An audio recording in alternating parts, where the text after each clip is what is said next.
she's crashing. If we don't find a match in the next 10 minutes, we lose her." The words didn't echo loudly, but they carried a quiet weight that settled into every corner of the hospital floor, the kind of weight that doesn't ask for attention yet commands it anyway. Under the sterile white lights, machines hummed in steady rhythms, soft beeps marking the fragile line between presence and absence, while beyond the glass doors, a woman who had built empires now lay still, her power reduced to numbers on a monitor. Victoria Hale had always been the one in control, the one who decided outcomes, the one whose voice turned rooms silent, but tonight, silence belonged to something else entirely. Nurses moved quickly, voices low, precise, almost reverent, as if the air itself demanded respect. "Type O negative," one of them said, flipping through records, her voice tight but steady. "We need O negative." A pause. A glance. Then another voice, softer, almost disbelieving. "We found one." Down the hall, seated quietly in a hard plastic chair, a man with worn hands and tired eyes listened without reacting, as if the urgency around him belonged to another world. Ethan Cole didn't look like someone who could change the course of a life. His jacket was simple, his posture unremarkable, his presence easy to overlook. And yet, when the nurse approached him, her steps slowing just slightly as she read his chart again, something shifted, not in the room, but in the space between what was seen and what was understood. "Mr. Cole," she said gently, "you're a match." He looked up, not surprised, not proud, just steady. "Is she going to make it?" The nurse hesitated, the kind of hesitation that carries truth without speaking it. "If we act now." 3 seconds passed. A breath. Then Ethan nodded once. "Then let's not wait." No one asked why. No one asked what it meant to give something so essential to someone he didn't know. Or maybe, someone he did. Because somewhere beneath the quiet, beneath the steady hum of fluorescent lights and the distant roll of carts against polished floors, there was a memory that hadn't faded. A room filled with glass and steel. A voice, sharp and dismissive. "People like you should stay invisible." The words had landed harder than they were meant to, not because they were loud, but because they were certain. And Ethan had said nothing then. Just like now, he didn't argue.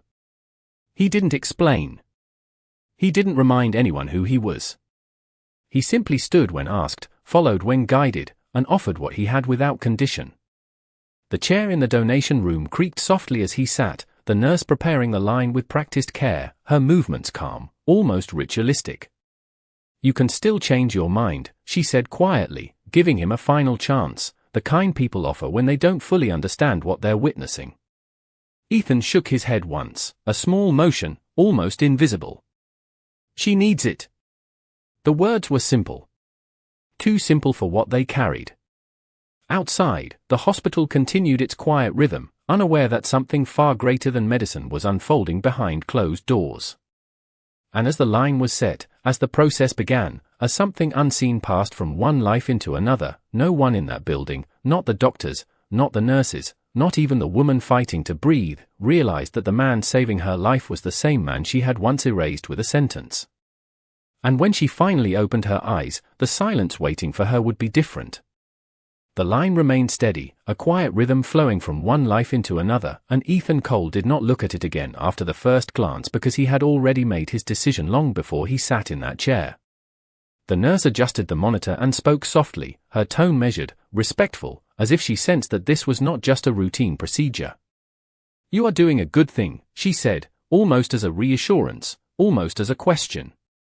Ethan gave a small nod, his eyes resting somewhere beyond the white walls, beyond the hum of machines, somewhere far from this place. "It is just what needs to be done." His voice was calm, unshaken, carrying that same quiet dignity that did not ask for recognition. 2 rooms away, the tension had shifted in a way no one could fully explain. The steady decline that had filled the space with urgency began to slow, then stabilize, like a storm pulling back just enough to let the sky breathe again. "Her numbers are improving," a doctor said, not loudly, but with a note of surprise that spread quickly among the team. Another voice followed, more certain this time. "Keep it steady. She is responding." No applause. No celebration. Just a collective exhale that filled the room and disappeared just as quickly as it came. In the hallway, a young nurse leaned against the wall for a moment, closing her eyes as if she needed to remind herself that sometimes, things did turn in the right direction. Back in the donation room, time moved differently. Seconds stretched. The quiet grew deeper. Ethan sat still, his hands resting loosely at his sides, his breathing slow and even. There was no tension in him, no sign that he was thinking about what he had given or what it meant. But memory has a way of finding its way into silence. A glass conference room. Sunlight cutting through steel and polished floors. Shoes clicking with purpose. "Do you understand how this works?" her voice had said, sharp, controlled, not raised, but cutting all the same. Ethan had stood there, holding a folder that suddenly felt heavier than it should. "Yes," he had replied, steady, respectful. A faint smile, not kind. "Then you also understand that people like you do not belong in rooms like this." A pause. A glance from others around the table. Some uncomfortable. Some amused. Ethan had lowered his eyes for just a second, not in shame, but in acceptance of something he already knew about the world. Then he had nodded. Understood. And just like that, he had stepped back, quiet, invisible, exactly as she had decided he should be. The memory faded as quickly as it came, replaced again by the soft hum of the present. The nurse checked the line once more, her expression softening. "Almost done," she said gently. Ethan exhaled slowly, not from exhaustion, but from completion. Somewhere beyond the walls, footsteps echoed, faster now, more urgent but lighter than before. A doctor pushed through the doors of the surgical room, pulling off his gloves as he spoke. "She is stable." The words traveled, quiet at first. Then stronger as they reached the waiting staff. "She is going to be okay." No one cheered. No one needed to. The silence that followed carried something deeper than relief. It carried recognition that something unseen had just changed everything. And in a quiet room down the hall, the man who made it possible simply sat there, unnoticed, as if saving a life was just another ordinary thing to do.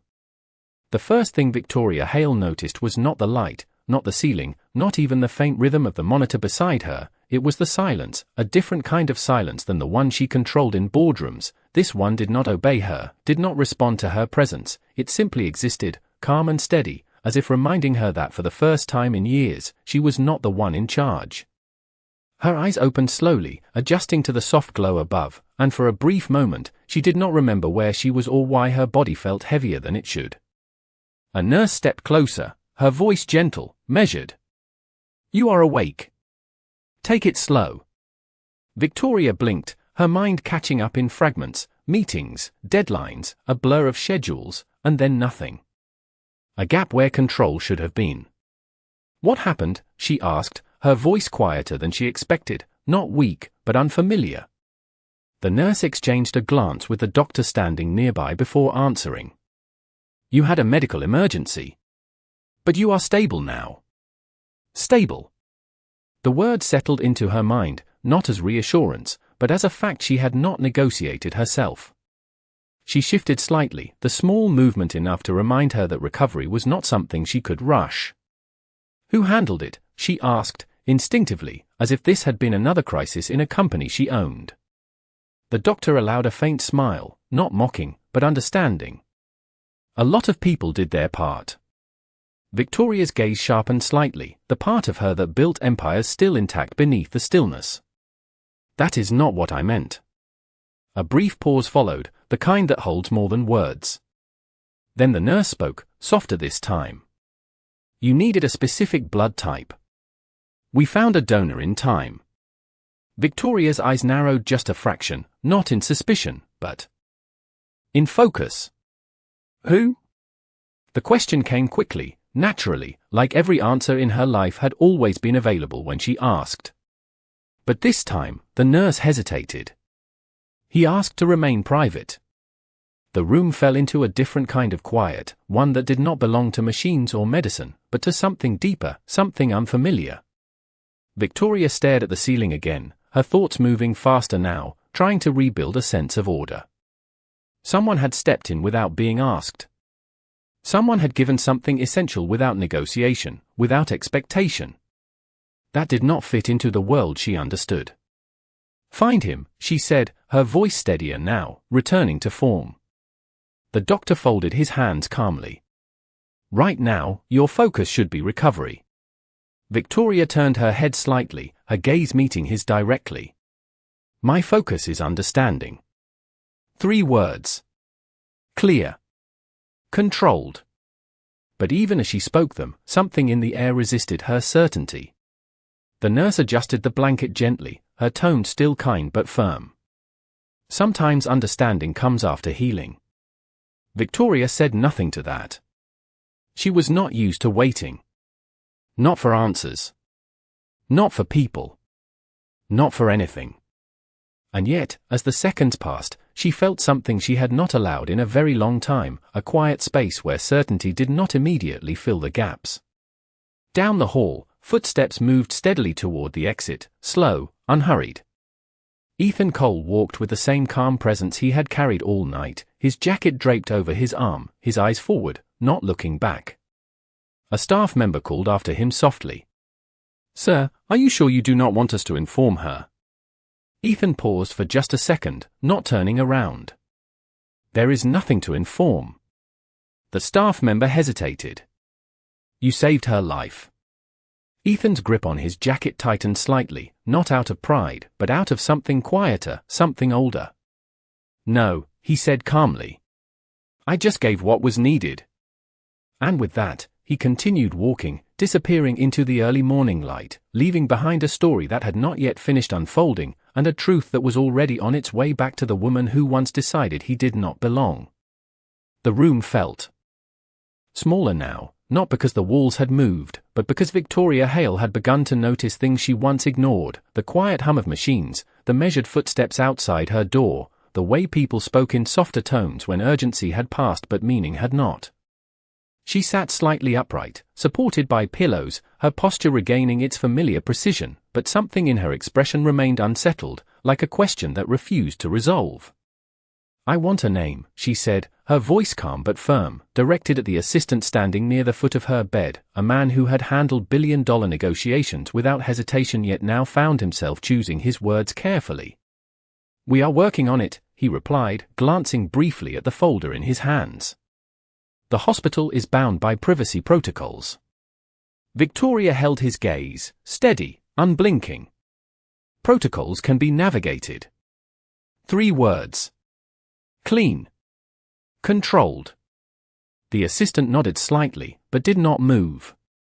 "This may take time." A pause followed, longer than expected, and for the first time, Victoria did not immediately fill it. She turned her attention toward the window, where early morning light stretched across the glass, soft and indifferent to everything that had happened inside these walls. Time. It was not something she waited for. It was something she managed. Until now. "Then start with what you have," she said quietly. The assistant opened the folder, scanning the limited information available. Male. Mid-40s. Registered under a standard intake. No prior connection listed. Victoria's fingers tightened slightly against the blanket, not in frustration, but in focus. "No prior connection," she repeated, her voice softer now, almost to herself. Something about that detail did not sit right. Not because it was incorrect, but because it felt incomplete. "That is what the record shows," the assistant confirmed. Victoria leaned back slightly, her eyes narrowing just a fraction, as if searching through something unseen. "People do not appear out of nowhere," she said, her tone thoughtful, measured. "There is always a reason." The assistant hesitated, then added carefully, "There is one more detail." Victoria looked at him again, her attention sharpening. He declined recognition. Silence followed. Not confusion. Not disbelief. Something quieter. Something unfamiliar. "Declined?" she asked, not as a challenge, but as a realization forming slowly beneath the surface. The assistant nodded. He left before we could speak with him further. Victoria turned her gaze back to the window, the light now stronger, filling the room with a clarity that felt almost intrusive. People in her world did not decline recognition. They pursued it, negotiated it, built entire lives around it. And yet, the man who had given something essential had walked away without leaving a trace. "Find him," she said again, but this time, the words carried less command and more intention. "I need to understand why." Across the city, in a modest neighborhood where the streets were quiet and the morning moved at a slower pace, Ethan Cole stepped into a small kitchen filled with the soft scent of coffee and toast. A little girl sat at the table, her feet not quite reaching the floor, swinging gently as she looked up at him with a smile that held no questions, only trust. "You are late," she said, her voice light but certain. Ethan smiled faintly, setting his jacket over the back of a chair. "Long night." She tilted her head, studying him the way children do when they notice what adults try not to show. "Are you okay?" He nodded once, simple, steady. "I am." She seemed satisfied with that, returning her attention to a drawing spread across the table, bright colors filling the page in ways that made the world look softer than it often was. Ethan poured himself a cup of coffee, his movements quiet, unhurried, as if nothing extraordinary had taken place. And in a way, to him, it had not. Because for a man who understood dignity without needing recognition, doing what was right was never extraordinary. It was simply who he was. And somewhere across the city, a woman who had always understood power was beginning to realize that she had never truly understood that at all. The city had already returned to its rhythm, traffic moving in steady lines, people stepping into routines that did not pause for anything. Beyond their own schedules, but inside a quiet hospital room, something continued to shift in a way that could not be measured by time or charts. Victoria Hale sat upright now, her strength returning in careful increments, her posture once again composed, but her thoughts no longer followed the same predictable patterns that had built her success. "Run it again," she said, her voice calm but insistent as she looked at the assistant standing across from her. "Every intake record from last night." The assistant nodded, already prepared, placing a tablet in her hands. "We narrowed it down to 3 possible donors based on timing and clearance." Victoria's eyes moved across the screen, precise, focused, scanning details the way she always had, efficiently, without hesitation. "3 is not 1, she replied quietly. The assistant hesitated before speaking again. "One of them left no forwarding information. No insurance claim. Paid nothing. Took nothing." Victoria's gaze stopped. Not because the detail was dramatic, but because it was consistent with something she did not yet fully understand. "Show me," she said. A profile appeared, minimal, almost intentionally so. Name, Ethan Cole. Age, 43. Occupation, not listed. Address, partial.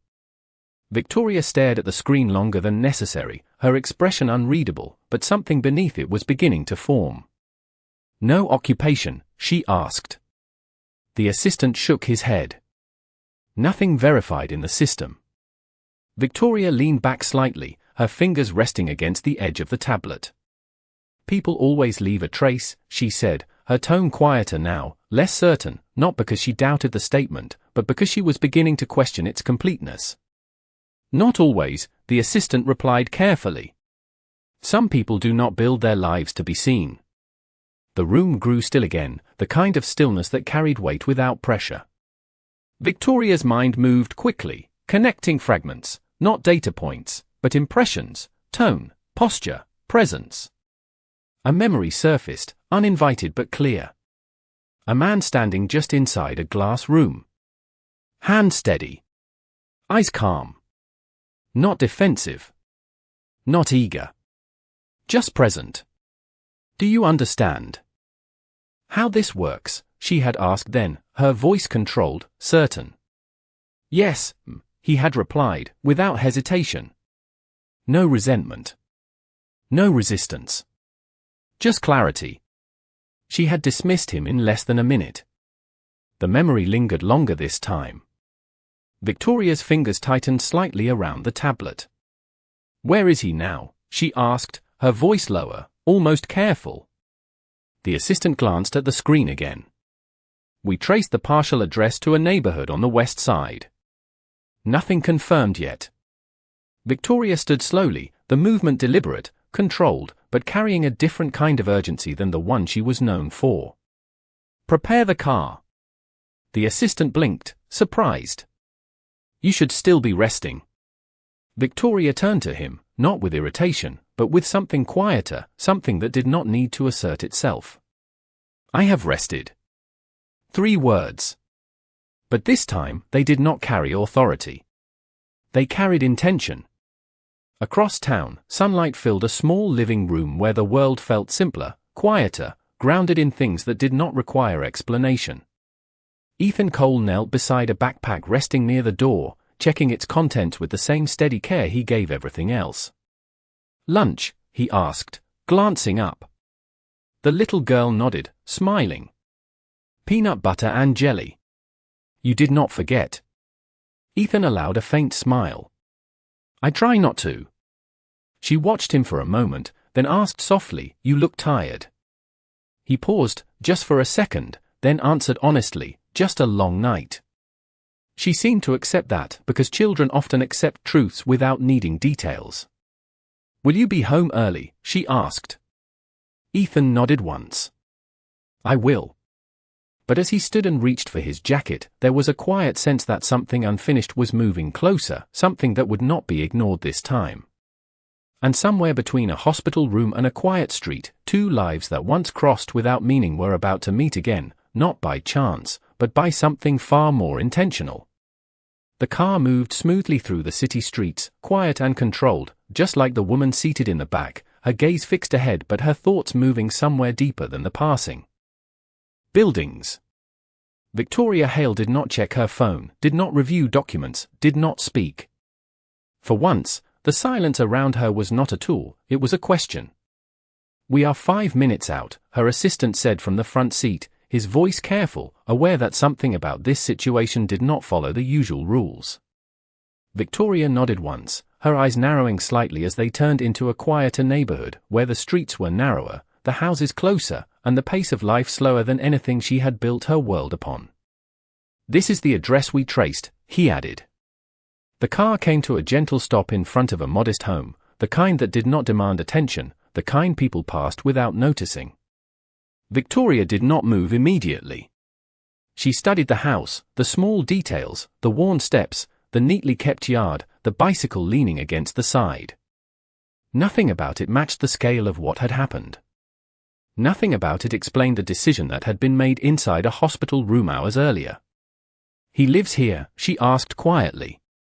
That is what we found, the assistant replied. A pause followed, not long, but heavy with something unspoken. Then Victoria reached for the door handle and stepped out. The air outside felt different, lighter, carrying the faint scent of morning and something simpler, something unmeasured. She walked toward the front door, her steps steady, but for the first time in a long time, not entirely certain. 3 steps up. A brief hesitation. Then she knocked. Inside, Ethan Cole was fastening the last button on his shirt when he heard the sound. He paused, glancing toward the door, his expression calm but attentive. Are you expecting someone? A small voice asked from the table. Ethan shook his head once. No, the girl tilted her head, curious but unconcerned. Maybe it is important. Ethan gave a faint smile. Maybe.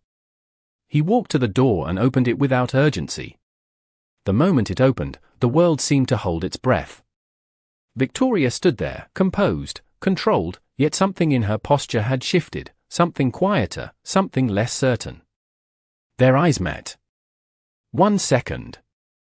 2 seconds. Recognition did not arrive. Like a shock. It arrived slowly, like a memory stepping forward into light. Victoria's expression changed first, not dramatically, but enough to reveal something beneath the surface, something she did not often allow to be seen. It was you, she said, her voice lower than usual, almost careful. Ethan did not respond immediately. He looked at her the same way he had looked at everyone else, steady, without judgment, without expectation. "Good morning," he said simply. The words were not dismissive. They were not welcoming either.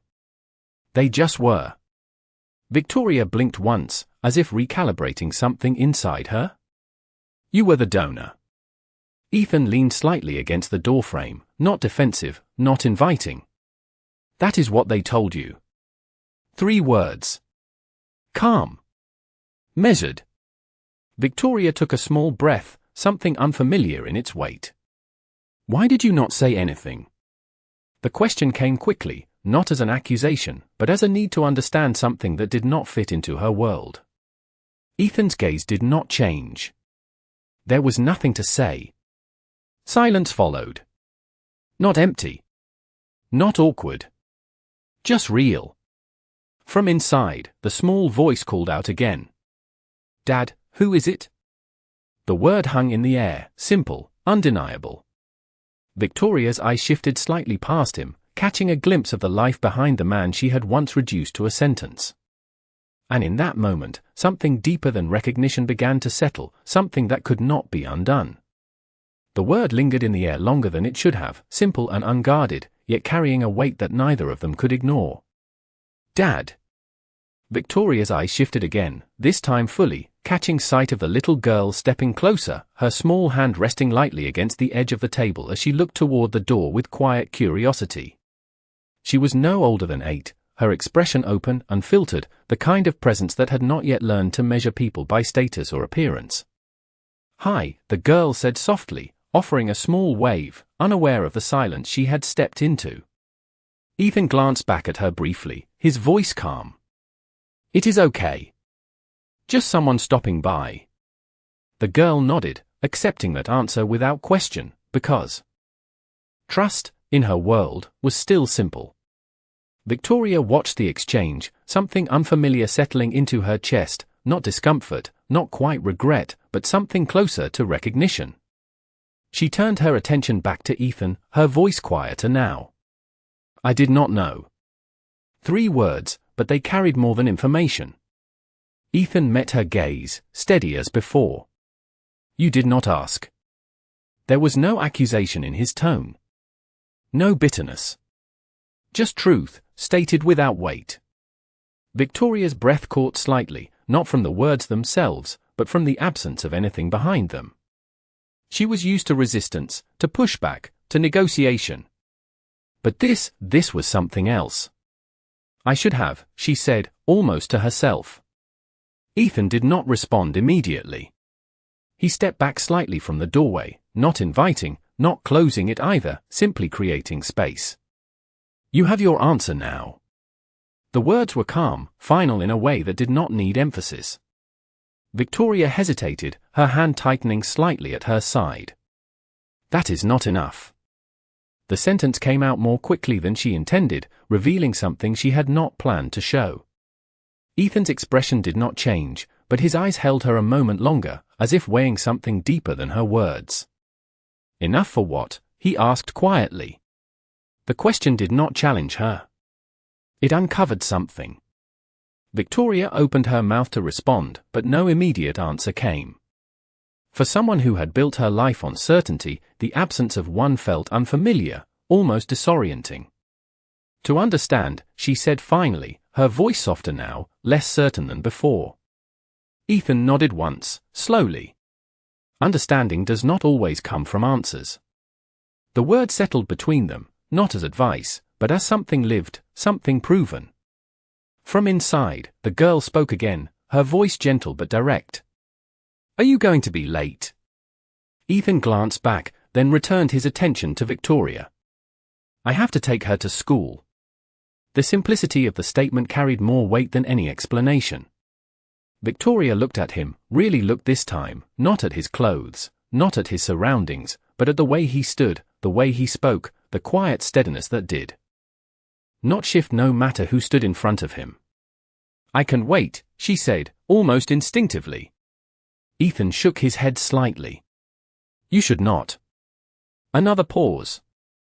Another silence, but this one felt different, less like distance and more like something forming, Victoria stepped back from the door, not out of defeat, but out of something closer to respect, something she had not offered him before. "Then I will come back," she said, her voice steady again, but changed in a way she could not fully define. Ethan held her gaze for a brief moment, then gave a small nod. "If you need to." The door did not close immediately. It remained open just long enough for both of them to understand that something had shifted, not in words, not in power, but in something far quieter. And as Victoria turned and walked back toward the waiting car, she realized that for the first time in her life, she was not leaving with control, she was leaving with something far more difficult to carry, the beginning of humility. The car door closed with a soft, controlled sound, but the silence inside felt heavier than before, not because anything had been said, but because something had been understood without needing words. Victoria Hale did not speak as the car pulled away from the curb, her gaze fixed on the passing houses that now seemed different, not smaller, not lesser, just real in a way she had never taken the time to notice. Her assistant glanced at her through the rearview mirror, waiting for instruction, for direction, for something familiar to anchor the moment. "Do you want to return to the office?" he asked carefully. Victoria did not answer immediately. 3 seconds passed. Then 5. Finally, she spoke, her voice quieter than it had ever been in a boardroom. "No, just one word." But it carried a shift that could not be measured in business terms. The car continued forward, merging back into the faster rhythm of the city, but inside, time still moved differently. "Reschedule everything," she added after a moment, her tone steady but no longer sharp. "Everything?" the assistant asked, surprised. Victoria nodded once. "Everything that can wait." The assistant hesitated, then asked the question he normally would not. "And what cannot?" Victoria's eyes lowered slightly, not in uncertainty, but in reflection. "Understanding," she said softly. The word settled into the space between them, unfamiliar, yet undeniable. Across town, the morning had moved on as if nothing had happened. Ethan Cole walked beside his daughter along the sidewalk, her small hand wrapped around his, her steps light, her voice filled with quiet excitement about ordinary things. "We have art today," she said, looking up at him. "I am going to draw a house with a big window." Ethan smiled faintly. "That sounds important." She nodded seriously. "It is. Windows help people see better." He glanced down at her, something thoughtful passing through his eyes. "They do." The school came into view, children gathering, voices rising in soft waves of laughter and conversation. Ethan stopped near the entrance, kneeling slightly to meet her at eye level. "Have a good day," he said. She leaned forward and hugged him quickly, the kind of hug that did not need words. "You too." Then she ran inside, disappearing into a world where things were still simple. Ethan stood there for a moment, watching the door close behind her, then turned back toward the street, his expression calm, unchanged. But as he walked, something in the air felt different, like a quiet shift that had not yet revealed its full shape. Back in the car, Victoria finally looked away from the window, her attention turning inward in a way she could not ignore. A memory surfaced again, clearer this time, sharper. A room full of glass and light. A man standing still while others spoke around him. "People like you do not belong in rooms like this." She had said it without hesitation, without doubt, without even a second thought. And now, standing outside his door, hearing a child call him father, watching him walk away without asking for anything in return, she realized something she had never considered before. Belonging had never been about the room. It had always been about the person. "Turn the car around," she said suddenly, her voice firm again, but different, grounded in something deeper than control. The assistant blinked. Surprised. "Now." Victoria met his eyes in the mirror. "Now." The car slowed, then turned, moving back toward the quiet street they had just left behind. Not with urgency. Not with pressure. But with intention. Because for the first time in her life, Victoria Hale was not chasing a deal, not closing a gap, not proving a point. She was returning to a truth she had once dismissed. And this time, she was not going to walk away from it. The car came to a smooth stop once more in front of the same modest house, but this time, nothing felt the same, not the air, not the silence, not even the woman stepping out onto the worn concrete path. Victoria Hale did not hesitate as she approached the door again, her steps steady, but no longer driven by authority, something quieter guiding her now, something that did not demand control. She raised her hand and knocked, once, firm but not forceful, then waited. Inside, Ethan Cole had just returned, his jacket set aside, his movements calm and unhurried as always. The knock came again, softer this time, and he walked to the door without rushing. When he opened it, their eyes met once more, but this time, the silence between them carried something different, not distance, not tension, but understanding waiting to be spoken. "I said I would come back," Victoria said, her voice steady, but without the edge it once carried. Ethan nodded slightly, stepping back just enough to open the space without fully inviting it. "You did." 3 words. Simple. Enough. Victoria took a breath, something she had not measured or controlled, something she simply allowed. "I was wrong." The sentence did not come easily, but when it did not waver. No explanation followed. No justification. Just truth, placed quietly between them. Ethan's expression did not shift, not because the words did not matter, but because he did not require them. "About what?" he asked calmly. Victoria held his gaze, not looking away this time. "About you." The silence that followed was not empty. It was full, heavy with everything that had not been said before. Inside the house, the faint sound of a clock ticking marked the passing seconds, steady, patient, unconcerned. With pride or position. Ethan leaned lightly against the doorframe, his voice even. "You made a decision based on what you saw." Victoria shook her head slowly. "No. I made a decision based on what I believed mattered." A pause. Then quieter, "And I was wrong about that too." For a moment, neither of them spoke.